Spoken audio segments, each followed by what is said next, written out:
install for the Cd009 shifter in the 350Z mounting position. So this is going to be offset the back of the gearbox in about the correct position for a 350Z. If you do install this in a 350Z, it will need a little trim just at the front of the opening for the shifter, but nothing major will get in the way. So first of all, this probably is easiest done with the box out, but you can definitely do it with the box in if you want to. So first of all, we're going to have to pull all the factory shifter off the back.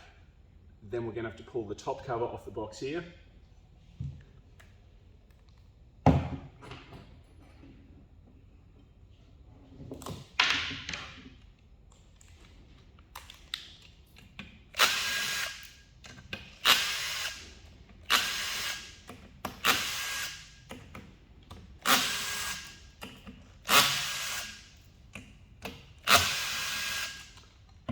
Alright, as this cover comes off, first of all you can see this spring pops up. We'll need to remove that. We'll need to remove these stoppers here that actually have plunges that come in from each side with springs. They're normally tight, but we'll just have these off. So this is on the left and the right. We will have a spring pop out there, a spring there. And then inside, there's a plunger on each side also, like that. And in here, the ball has just dropped down. There's a ball bearing inside this hole that indexes the reverse lockout. This is just rolled down into the box.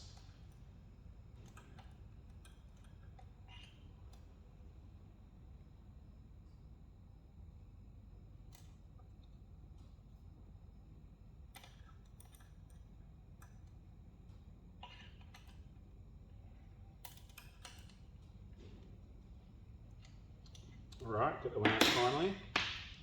So we've removed 2 plungers, 3 springs, and the ball bearing. After this, we'll refit these to the sides.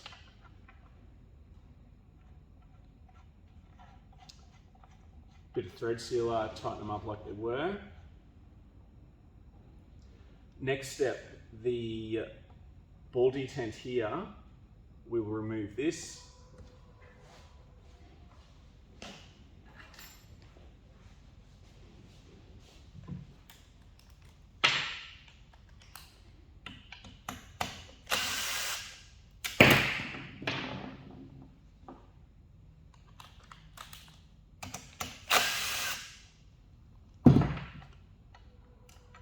Then, these were actually fitted already to this box, but we'll have to put the 2 washers supplied underneath where those plunger mounts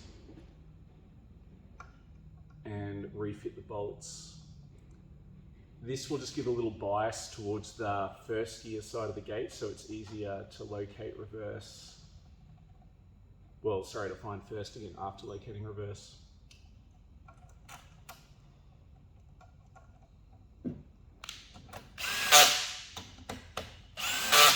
Okay, so that's everything we need to do inside the box.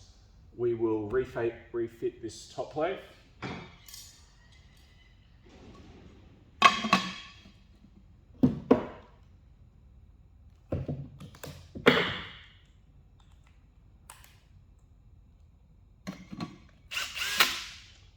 So just put all your bolts in there.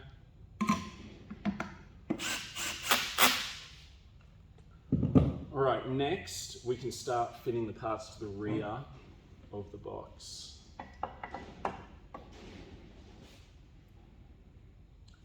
Now on the short shifters you do have to clearance this here, so you can see where we've filed off a section there.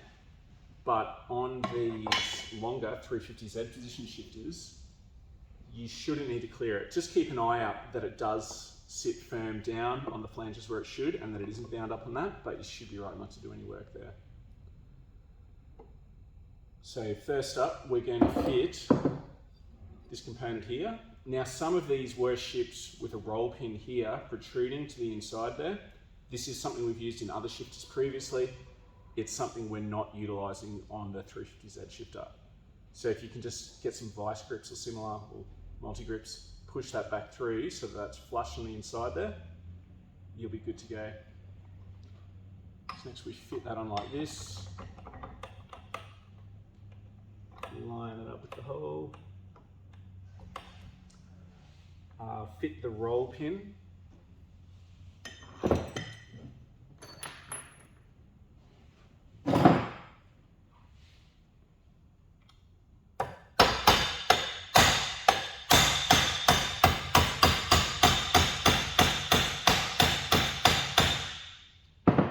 That, get that ready there. Next step, we can put this top plate on.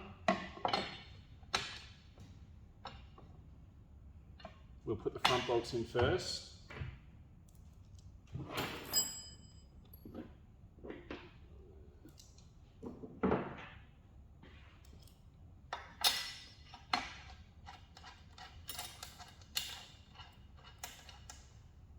Just, nip them up, no need to do them tight, yeah.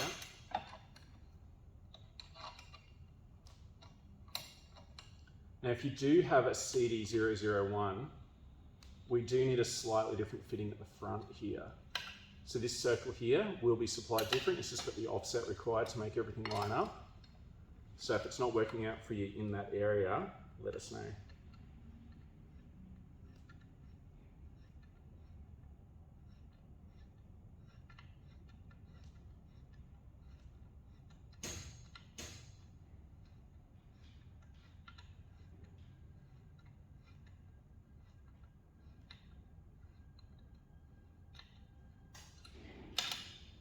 Okay, you knit both of those up. Next step, we'll get the 4 countersunk bolts and bolt down to the top plate here.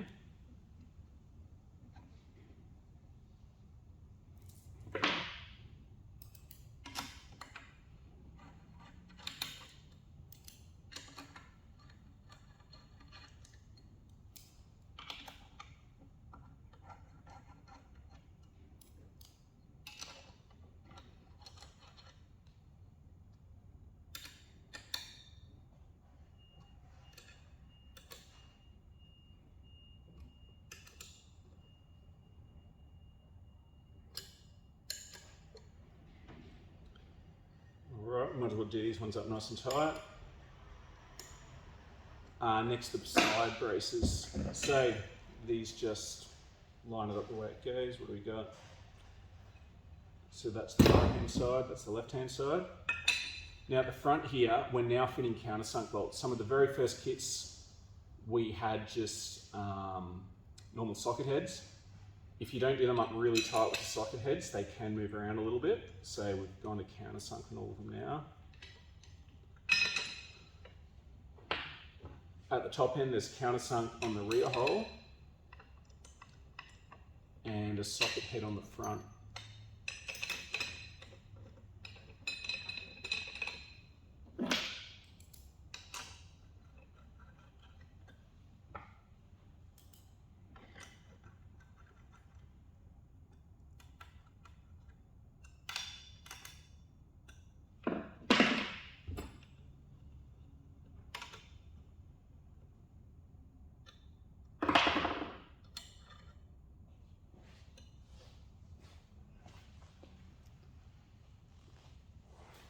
Now on the right hand side, same process. Now the number of bolt holes that line up down this bottom side will vary. So this one actually has 3 threaded holes in the gearbox. Some boxes, especially the earlier ones, will only have as few as 1 threaded hole down there.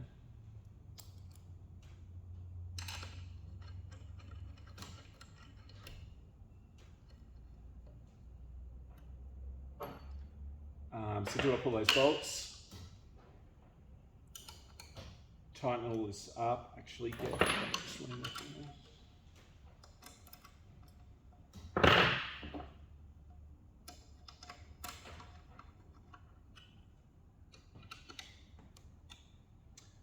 Go over, check everything's tight. We've got these ones, we've got 4 top bolts and these front bolts. Make sure they're done up nice and tight now.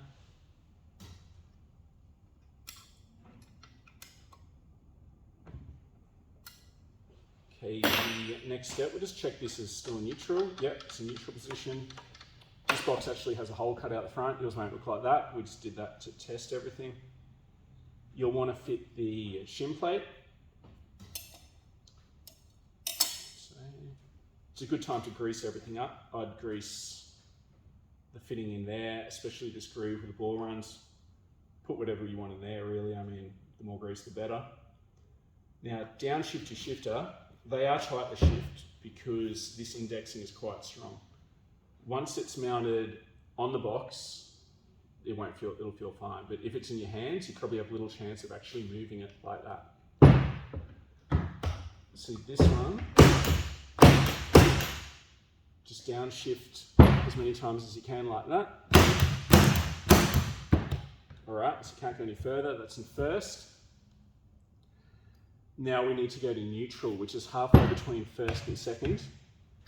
Again, on the box, the indexer in there will take care of that, and it'll be a lot easier, but we did pretty well that time. So make sure this cam is pointing directly down. Reference those two holes. You can see this cam has a little silver dot there. That means it's the update cam we've sent out to everyone. We'll have a separate installation instructions for that. So just take your time, make sure it's in the middle. Once that's happened, if you move this reverse lockout lever, this arm here should be free to move.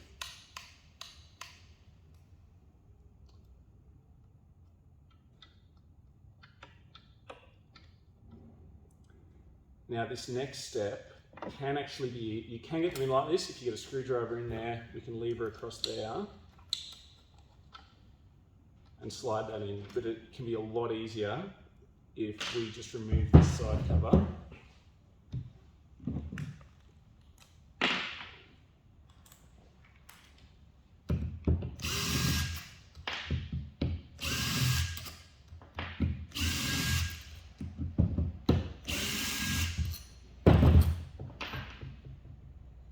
Remove the slider plate. Then it can be a lot easier to mount that on there. Make sure you get this little ball here in the groove within this fitting. If we come around this side, we should be able to see what's going on.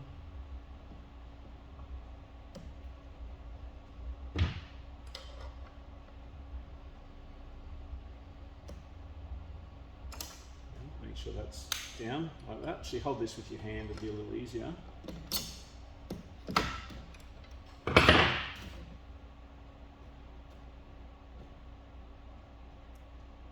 Line the shim plate up with the holes. All right, now we can refit this slider plate. Just put that in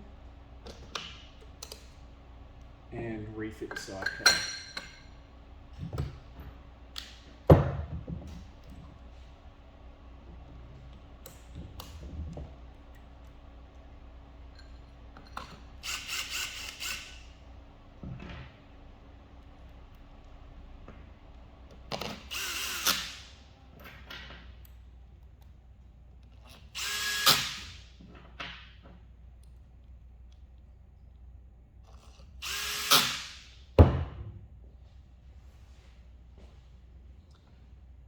Okay, once we've done this, it's really just let it find its own center longitudinally, so it should be pretty much locked in. Try and find the center of that there.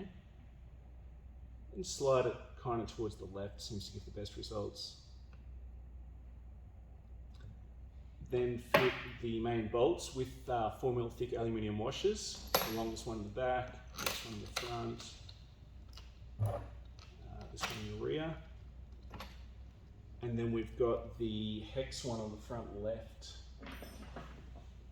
I seem to have lost, but take my word for it, there's a hex one, goes on the front left here, aluminium washer as well. You'll have to tighten that one up with a spanner.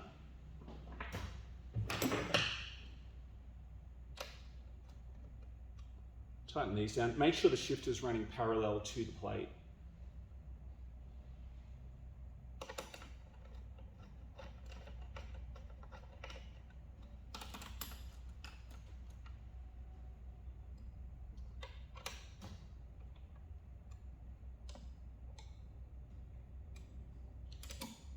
nip those up a bit. Probably actually a good idea to leave this front plate off, because then we can have a look at what's going on. All right, next up we have bolted down the shifter in place, not too tight, just nip them up a bit for now. We've taken the cover plate back off the front so we can view what's happening in here. So next, we'll have a look. We're still in neutral. If we move this reverse lockout lever, as you can see, it rotates this shaft. This is what gets us across to the reverse side of the gate so we can engage the gear. So first up, let's test that it works. So we'll go forwards 1, that will be first gear. Then from there, you go second, third, fourth, fifth, sixth, and obviously down the other way. First gear, pull it back a little bit, we'll get to neutral position there, and to get reverse, we're going to rotate like that. Now when you do use this, see that did get caught a little in the gate as it rotated, just push it a bit harder, make sure it goes the whole way, and then we will pull the lever backwards to engage reverse. To get back to first, we will knock that forwards a little, and then we'll check that we're at the first gear side of the gate, and we're back to first. Sorry, that was actually second. Don't make that mistake. Second gear down there, we're first.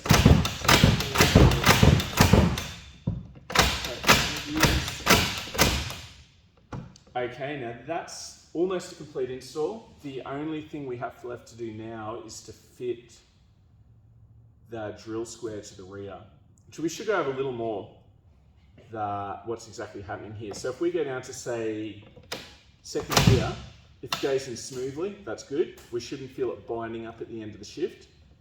And then we check a gear at the other end, so we shift up to third, and again, it's not binding at the end of the shift. So if you get to the end, if you get to about here, and you've really got to pull it to get that last little bit, even further than that, like the last 2 mils of travel, that'll mean that the shifter is too far in that direction, and the cam's having trouble rotating around the full 180 degrees. Now that's not an issue for that gear, but your opposing gear won't be getting the full force. It'll be 2 millimeters short back there. So and that's all right there. We will refit the cover here. We'll fit the drill square at the rear.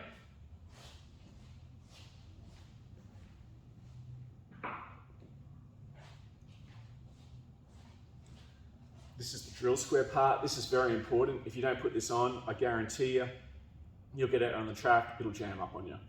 We need to use the 2 bolts to attach this at the back.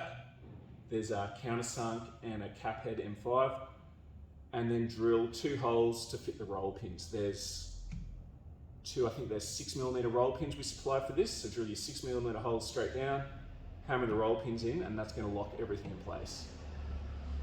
After you've done this, it will be easy to refit in future because you can just knock these pins out with a punch and refit it. So next step, I'd knock those out, undo these bolts, put sealant.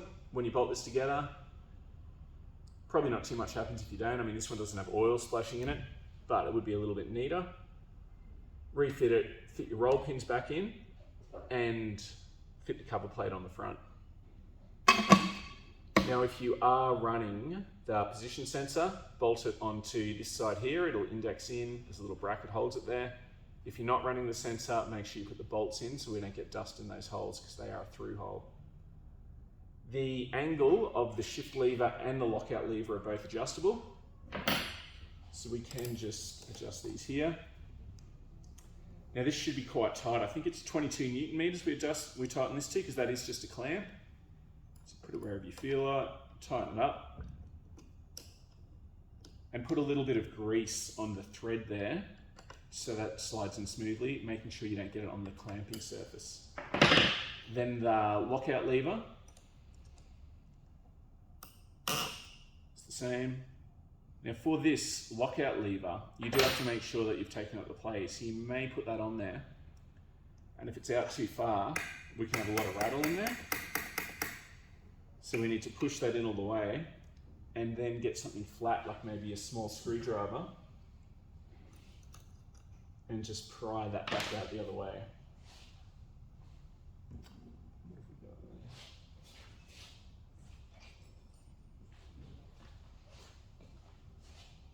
a small screwdriver and just pry that back through. If it's really difficult to do, you might want to remove the aluminium cover off the other side first.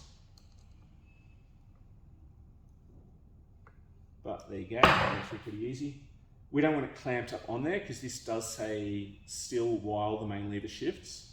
It is a concentric pivot, so just so it's just touching. And tighten that up. All right, so that's an install. The only other things to note, what would we have? We have separate instructions for the gear indicator and the sensor. We have separate instructions for the upgraded cam retrofit, if that is available for your shifter. The reverse switch will be on the left-hand side of the gearbox here. Find which one goes to 12 volts when you shift into reverse and wire that to the blue wire of the gear indicator. And that's really the whole install.